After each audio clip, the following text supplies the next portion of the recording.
Campaign 2020 is sponsored by Wisconsin Hospital Association, Quick Trip, Wisconsin Counties Association, Wisconsin Realtors Association, and Wisconsin Operating Engineers Local 139.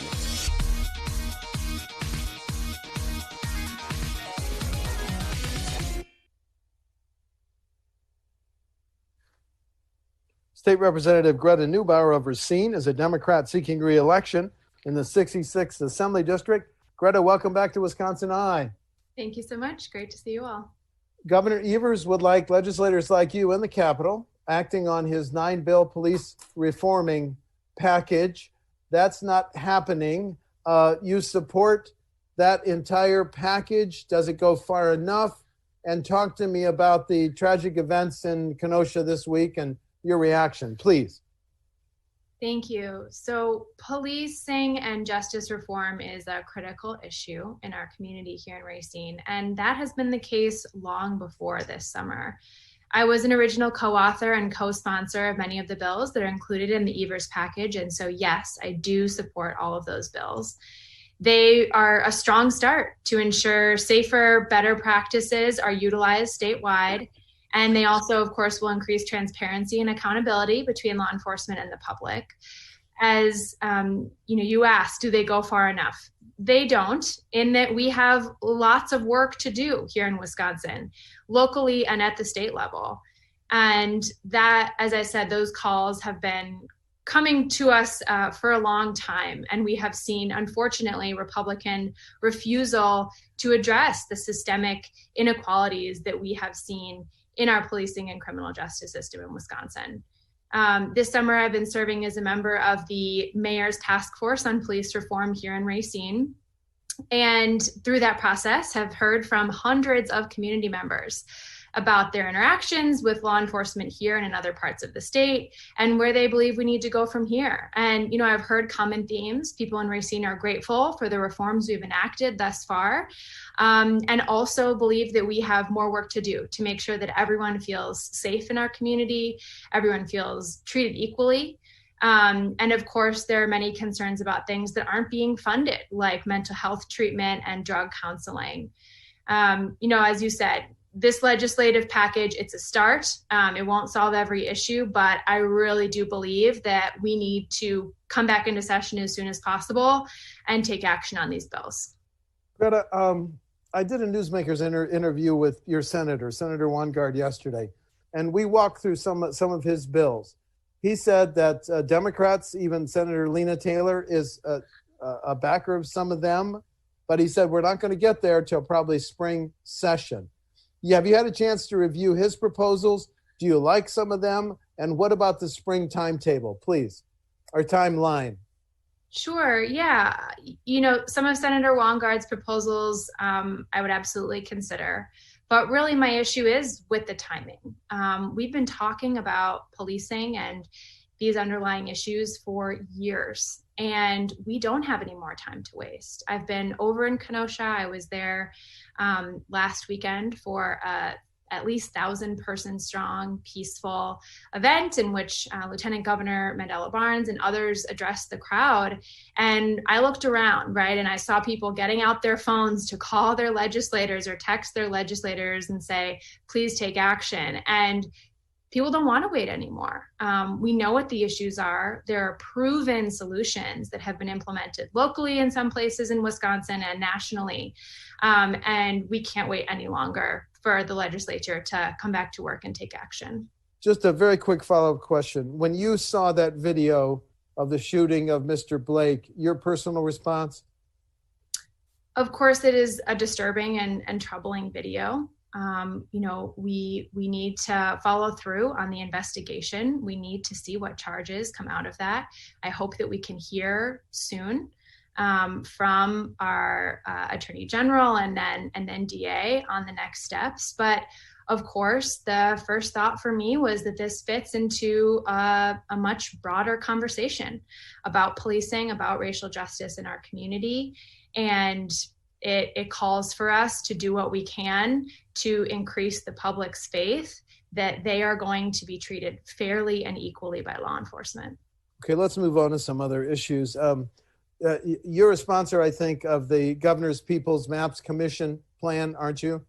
I am. Yes. Okay, yeah. Oh, so you want to take 20 seconds and explain why? Sure. So with the 2020 census coming to an end, I had a census taker knocking on my door yesterday for my neighbor in my apartment building. It's critical that we begin a process of creating fair, impartial, and nonpartisan maps. Wisconsin, unfortunately, is known across the nation for our severe politically based gerrymandering. And I have heard from countless people in Racine and across the state that people are frustrated, that they don't feel that their vote counts in the same way as it would if they had fair maps. They don't feel like their representative is as responsive as they would if they had fair maps. So I really am hoping that we are able to, in the legislature, take up the results of the Fair Maps Commission. This commission, of course, is citizen-led. They're going to hear from folks around the state and gather all of that necessary public input to make sure that the people who have the most to gain and the most to lose from fair maps are really the people at the center of the conversation. So it brings in all of that public input and then also works within the constitutional process. After the commission draws those maps, they're sent over to the legislature and go through that process. So I'm very hopeful about that, and I look forward to receiving those maps in the legislature. New subject. Remind me your position on both medical and recreational marijuana, please. Yes, so I have been a supporter of medical marijuana in Wisconsin. And recreational marijuana, I haven't signed on to the bill. It's certainly something that I continue to hear about and talk about a lot with folks in Wisconsin. And there are, of course, some issues that we continue to see, such as how do you make sure that someone's not driving or operating heavy machinery? So those are issues I still believe that we need to work out. But I do think this is a critical conversation, and it's particularly important that we recognize the disparate impacts that the criminalization of marijuana has had on communities of color, and take steps immediately to begin decriminalizing marijuana and recognizing those impacts that we've had on communities in Wisconsin. A few questions on the pandemic, Greta. A few state Senate Republicans, actually I think probably most state Senate Republicans, want to come in and overturn the governor's statewide mask mandate. Your position on the mask mandate? I know Racine has had its surges, spikes. Yes, so I support the mask mandate, as do the majority of Wisconsin residents, according to recent polls. COVID-19 has devastated Racine and communities around the state and around the country, and we need to get it under control in order to begin our recovery, our economic recovery, in order to safely send kids back to school. Racine's been one of the hardest hit communities, and right now students in our public schools are going to school from home. That, of course, is not an ideal situation. We all want kids back in school as soon as possible, and wearing masks and taking common sense public safety precautions are going to be the best way for us to restore our safety in our community, send kids back to school, bring resources to small businesses. It's critical. And I just want to highlight again, masks have been shown to work. We've seen this bear out in other countries, from Singapore to Germany. Experts have made clear that without a vaccine or a treatment, masks are a critical tool in our toolbox to spread COVID-19.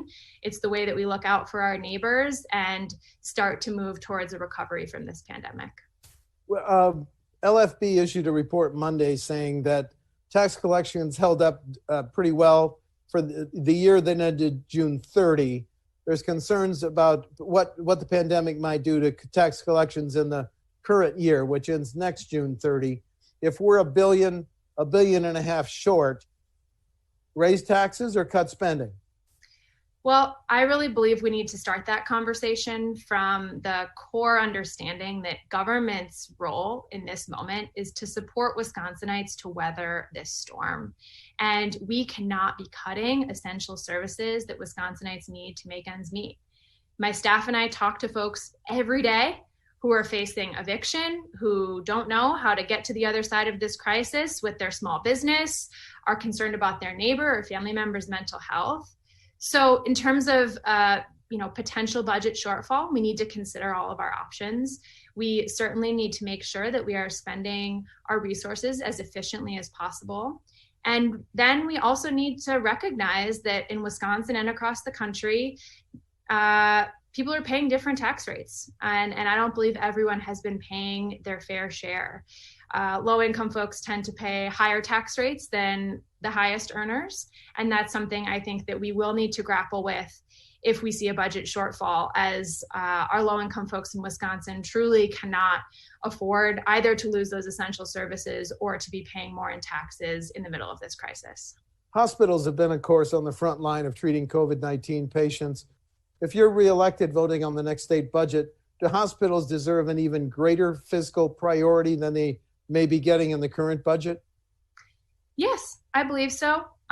We have many things to do to address our healthcare, let's just call it a crisis here in Wisconsin. Foremost among them, accepting the Medicaid expansion. I've been a huge advocate for that and worked on that, organizing a campaign around the state in the last year. The Medicaid expansion, of course, helps hospitals. It gets more people access to quality health care, and it reduces everyone's premiums on the private market. So that's number one for me. We need to look into other ways to make sure that we are increasing access to quality health care for all Wisconsinites, and we need to make sure that our hospitals are able to make it to the other end of this crisis.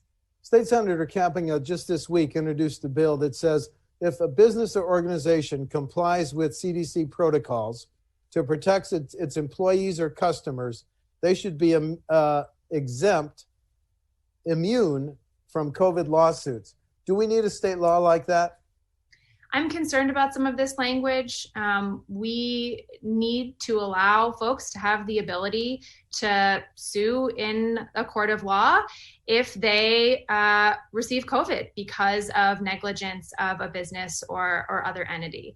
So I think this is an ongoing conversation. We, of course, know that our small businesses are struggling right now and don't want them to experience frivolous lawsuits, but we also need to make sure that people are able to get a fair shake in the courts if they suffer because of negligence of another entity. Two questions on property taxes, and because we're a high property tax state, the limits, the caps on property tax levies that schools and local governments have been living with for more than 20 years. If you're voting on the next state budget, do we keep those caps and limits in place to hold down property taxes, or time to get rid of them?